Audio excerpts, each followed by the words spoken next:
Boa tarde, pessoal. Opa, deixa eu encaixar aqui. Boa tarde a todos, né? Mais uma parte aí do módulo, assistência de enfermagem relacionada à patologia do sistema respiratório. A gente vai partir para a parte 2 aí, né? Em relação ao que a gente estava batendo esse papo sobre a questão da notificação terapêutica associado à SIMP, né? Relacionada à COVID. Pô, peço desculpas, teve um erro aqui, né? Síndrome da síndrome, e aí eu botei aqui como faltou espaço, normal. Mas o que é que acontece? A gente discutiu lá naquele outro momento essa questão justamente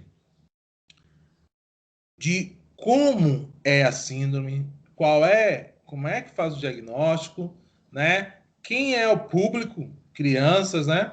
Mas a gente agora vai falar um pouquinho da notificação e também da terapêutica. É válido afirmar que a própria OMS, o Ministério da Saúde, eles vêm dizendo que, trazendo algumas informações dos casos que já foram hospitalizados. Então, foram hospitalizadas crianças com febre acima de 38, né? Por mais de 3 dias, 3 ou mais dias, né? Em crianças e adolescentes. Bacana. E aí tinha que ter o quê? Além disso, então, chego lá no hospital, tenho febre, né? Tem mais de 3 dias. E aí eu vou ver. Beleza, o paciente tem mais o quê? Qual é a outra associação de sintoma? Por quê? É válido lembrar que febre não é patognomônico de nenhuma patologia. Ela pode estar, do ponto de vista psicossomático, ela pode vir com a chikungunya, com a dengue, pode vir com a sepse, pode vir com um pós-cirúrgico. Então, são diversas as situações que a febre está associada. Mas ela é um marcador que vai me chamar a atenção. Porque eu vou ver esse marcador, que é a febre, e aí eu vou ver agora o que é que tem, além da febre, que pode estar associado à situação da SIMP-P. Então, a gente traz aí, pelo menos aí o indivíduo tem que ter aí 2 sintomas, né? Conjuntivite, né? Sinal de inflamação oral, na mão, nos pés, hipotensão arterial ou choque, manifestação de disfunção miocárdica, alguma evidência de coagulopatia e alguma manifestação gastrointestinal. Então, pelo menos 2 desses sintomas tem que estar junto com a febre, né? Além disso, eu vou verificar o quê? Como é que estão os marcadores de inflamação? Ah, está elevado, a PCR está positiva, né? Então a gente vai pedir alguns marcadores aí de inflamação. Vou afastar a causa infecciosa, né? Tem sepse, foi um pós-cirúrgico. O que é que esse paciente tem ou que pode ter que está causando essa febre ou essa infecção? E aí eu vou excluindo, citando, né? Um seriado, a gente tem geralmente aquele flip chart, que aí o Dr. House, na série, usava muito, onde a gente tem que fazer aquele exercício, abrir o leque clínico, e aí você vai anotar lá o que é, né, qual é a patologia que você suspeita, não, a gente vai excluir essa por isso, justamente para poder ver se realmente uma síndrome inflamatória sistêmica, multissistêmica, né, ou se é uma outra patologia, né? E também se a gente tem a situação da evidência da Covid. Tem história de Covid? Se não tiver história da Covid, pronto, não vai ser associado a SIMP, né? Então, tudo isso me chama a atenção. E aí a gente vai trazendo outras temáticas. Pô, Newton, que outras temáticas são essas que tanto se fala aí, né? Essas outras temáticas que a gente fala tanto são temáticas que elas giram em torno do diagnóstico diferencial. Eu falo sempre que a pessoa, antes de fazer a terapêutica, ela tem que fazer o diagnóstico diferencial. Então, falei para algumas patologias, como sepsis, né? Então, vai ser interessante você fazer ali uma hemocultura, né? O paciente teve contato, é síndrome de Kawasaki, né? Então, o paciente está com essas placas. É uma síndrome da pele escaldada no paciente, uma apendicite, uma síndrome macrofágica, de ativação macrofágica, né? Então, tudo isso, né? Eu vou pedir exames, até porque para poder entrar com a terapia correta. O paciente tem lúpus eritematoso, tem alguma vasculite, beleza. Então, se eu peguei, já excluí as outras patologias, me sobrou realmente, ou eu suspeito, né, na minha abordagem clínica, e a clínica é soberana, da questão desse paciente, o que é que a unidade de internação ela vai fazer, né?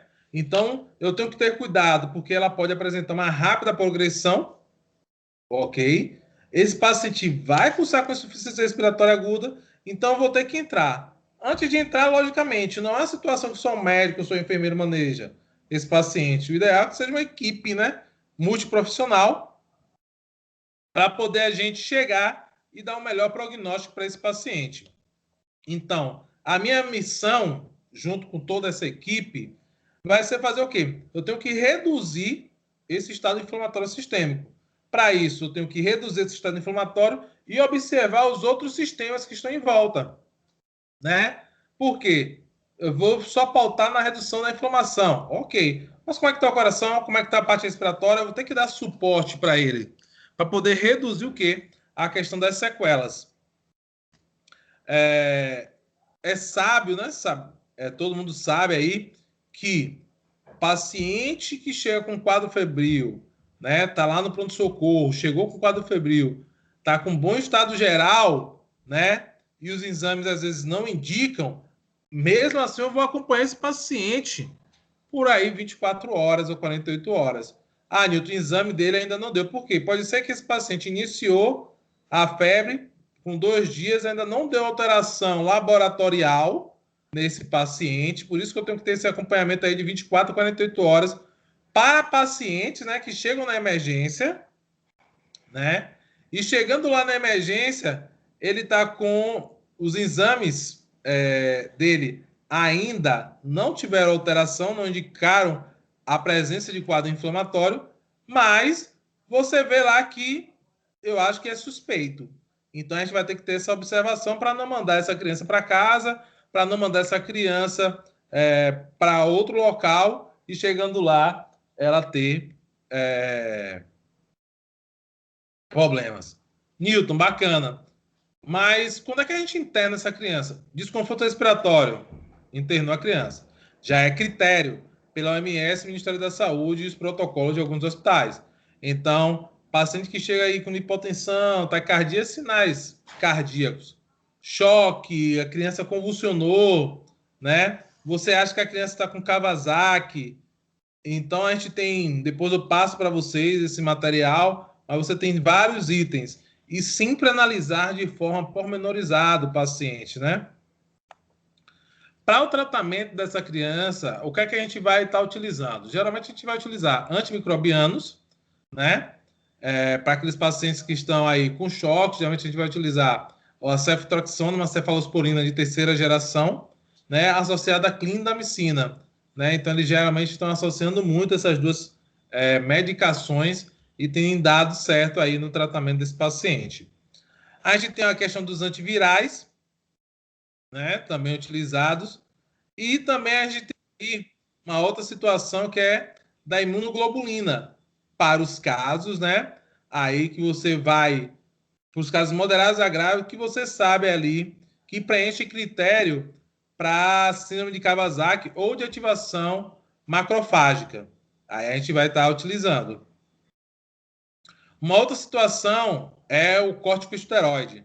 Então a gente sempre vai estar usando, geralmente, a de primeira escolha, né? Vai ser a metilprednisolona, no caso de síndrome inflamatória multissistêmica em pediatria, vai ser a metilprednisolona. E aí, nos casos graves, a gente vai avaliar, né? Ver se vai fazer pulsoterapia nesse paciente ou não. Também é interessante a questão do uso de anticoagulantes.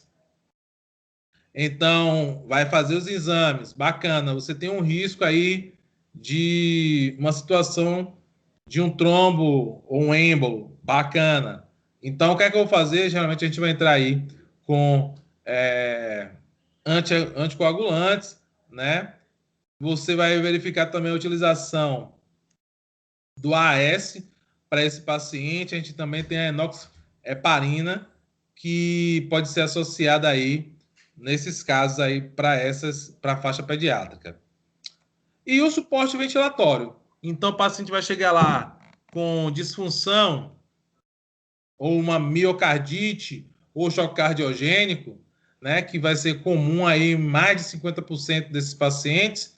Então, a gente vai utilizar o suporte inotrópico, o suporte inotrópico que compreende drogas, né, dobuta, miurinona, que vão ser indicados para esse paciente. Se o paciente ele fizer um descompensar, né, a gente vai observar qual é o sistema, né, como é a causa dessa descompensação, para a gente poder introduzir outras drogas ou associar mais drogas aí. E, se necessário, esse paciente vai necessitar também de um suporte ventilatório, não esquecer disso, né? Do suporte ventilatório para a gente poder assegurar a via aérea para esse paciente. Notificação em 20 de maio, né, de 2020, foi emitido esse alerta, né, pela OPAS, Sociedade Brasileira de Pediatria, Ministério da Saúde, para notificação. E aí eles pontuaram lá que deverá ser feito de forma universal por qualquer serviço de saúde ou autoridade sanitária, ao identificar um indivíduo que preencha, né, a definição de caso. Então, a gente tem uma ficha, né, por esse site aí, depois vocês vão ter acesso, e vocês devem fazer essa notificação em até 24 horas para poder realizar a identificação. Nilton, recebi o paciente, ele confirma os sinais e sintomas, mas eu vou encaminhar ele para Salvador. Quem notifica? Eu ou Salvador? Você, né? Você notifica. E, gente, muito obrigado pela atenção. Nos vemos nesse final de semana. Um abraço.